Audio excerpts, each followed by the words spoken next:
Today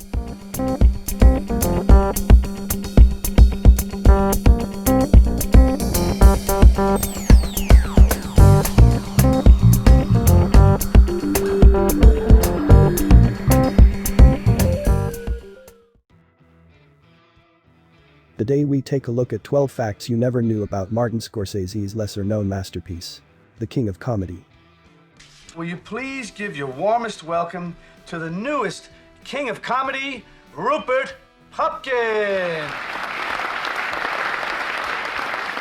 Good evening, ladies and gentlemen.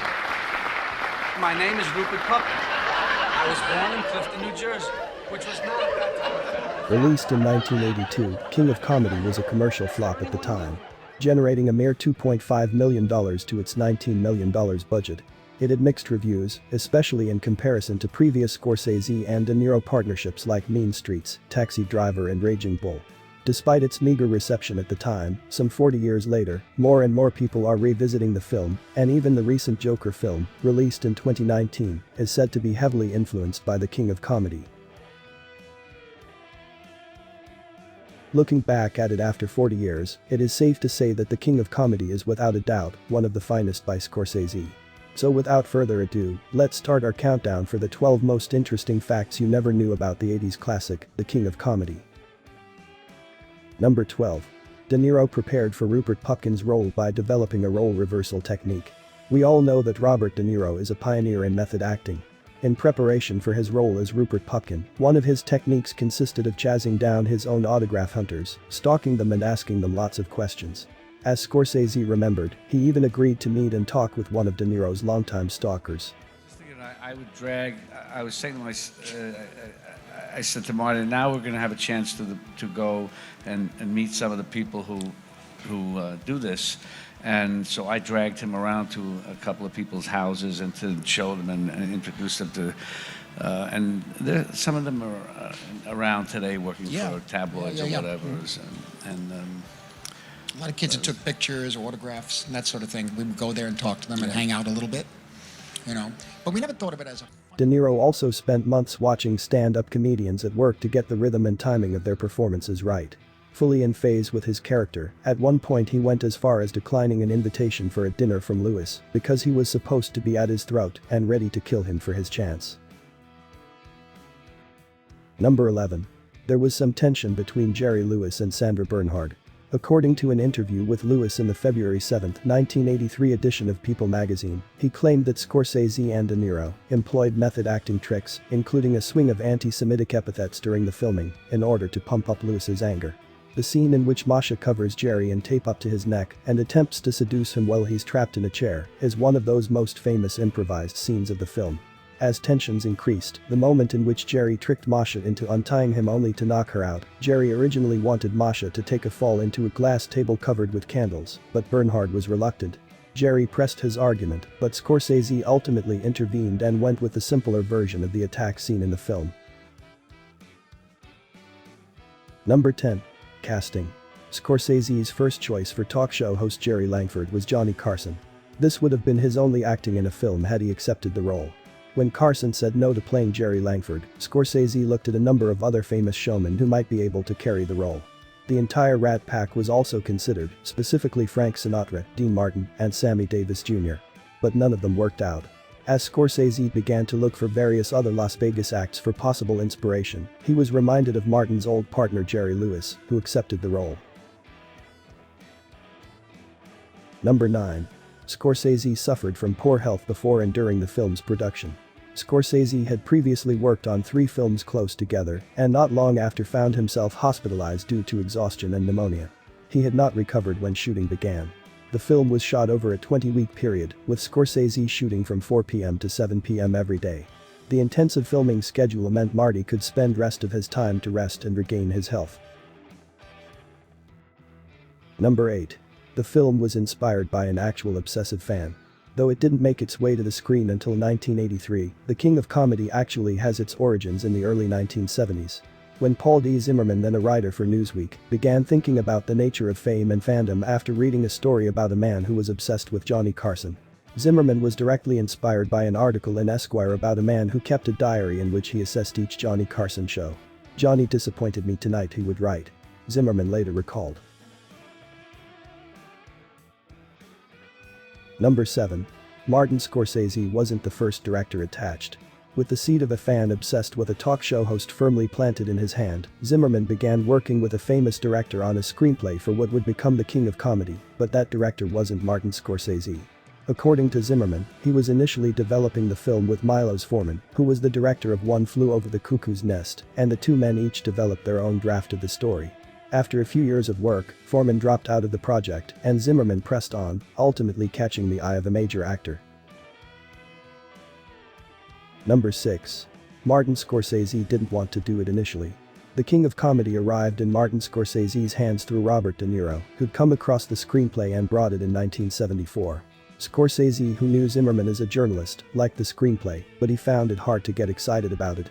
Years later, when Marty and De Niro were finishing Raging Bull, De Niro brought him the screenplay again, and this time with a little bit of hindsight about the nature of fame under his belt, Scorsese grew more interested in the idea and finally decided to do it.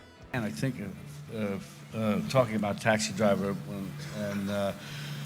I was shooting 1900 there, and Paul Zimmerman, who has since passed away about 15 years ago, Yeah. he was a critic for Newsweek, and he gave us the script, and so then I was trying to convince Marty to do it, and finally he did. He relinquished. We have some movies that he wants me to do, and some that I ask him to do, and so that was the situation in which it was done. Yeah, I think it took about, I was 75 or so to really 1980 until Yeah. I read it. I didn't quite get it. I was too, and then as we got further into the work and you doing other work, and it's really more, he understood it immediately, and I sort of discovered it as we went along. After we did Raging Bull, I said, yeah, let's do it. And I kind of, as I said, discovered it as we made it. Number 5. Rupert Pupkin's look came from a mannequin. With pre-production underway, De Niro began to dive into the character of Rupert Pupkin.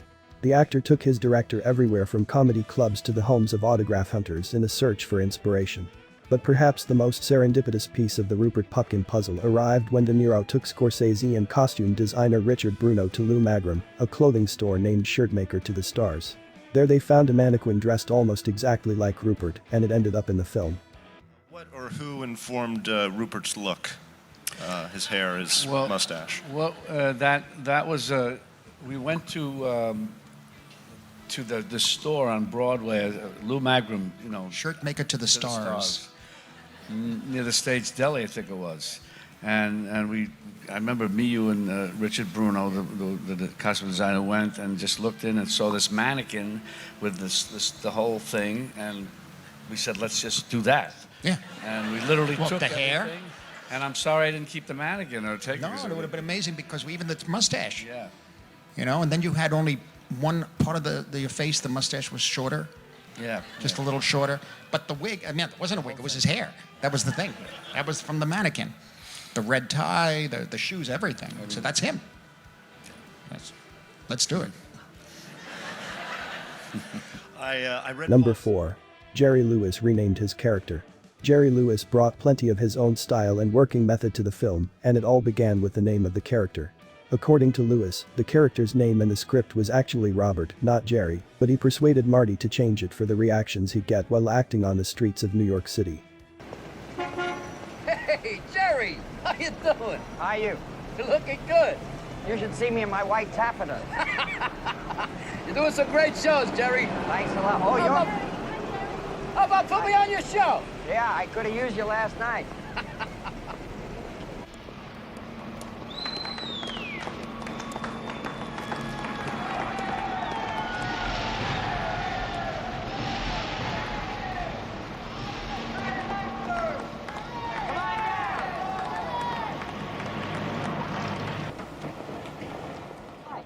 Number 3.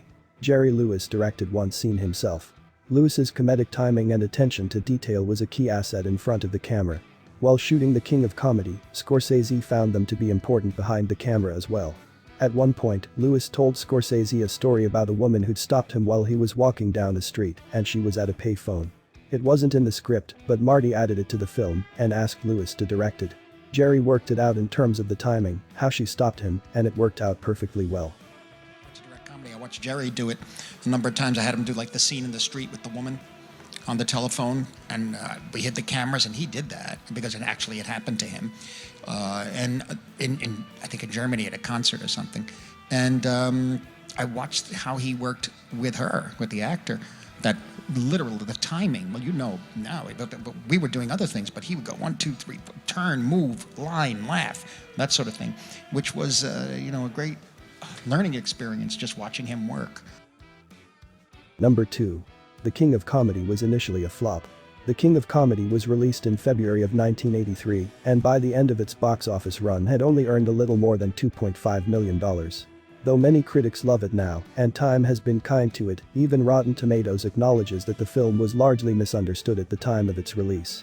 For Scorsese, the reaction to the film and its release year was driven home by a moment in front of the television on New Year's Eve 1983.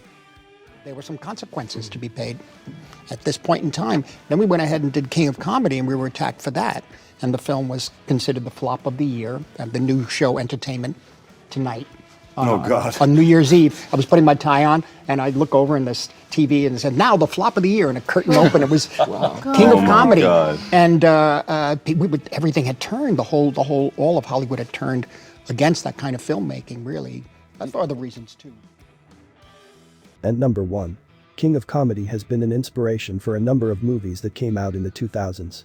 Sandra Bernhard, who plays Masha in the film, indicated in a 2013 interview that Jack Black was interested in doing a remake. However, she dismissed the idea, saying it was too late to do it. Actor Steve Carell and director Bennett Miller, both black comedy fans, cited The King of Comedy as a personal favorite and was an inspiration to shape the sociopath character of Johnny DuPont in Foxcatcher. The film's reputation has grown over time, with some ranking it among Scorsese's finest films. The screenplay for the 2019 film Joker, written by director Todd Phillips and co-writer Scott Silver, is frequently cited by Phillips as drawing inspiration from both The King of Comedy and the 1976 film Taxi Driver.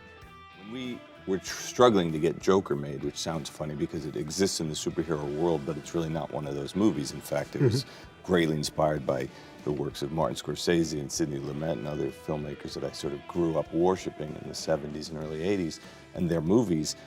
But we had a really hard time getting that film made, which seems insane today, now seeing how well the movie's done. We spent a year at Warner Brothers, and I saw email. So this is our countdown for 12 most interesting facts about Martin Scorsese masterpiece King of Comedy. Do you agree with our list? Or did we miss anything? Please share with us in the comments section. If you liked the video, hit subscribe for more interesting videos every week. Thank you and see you again in another video.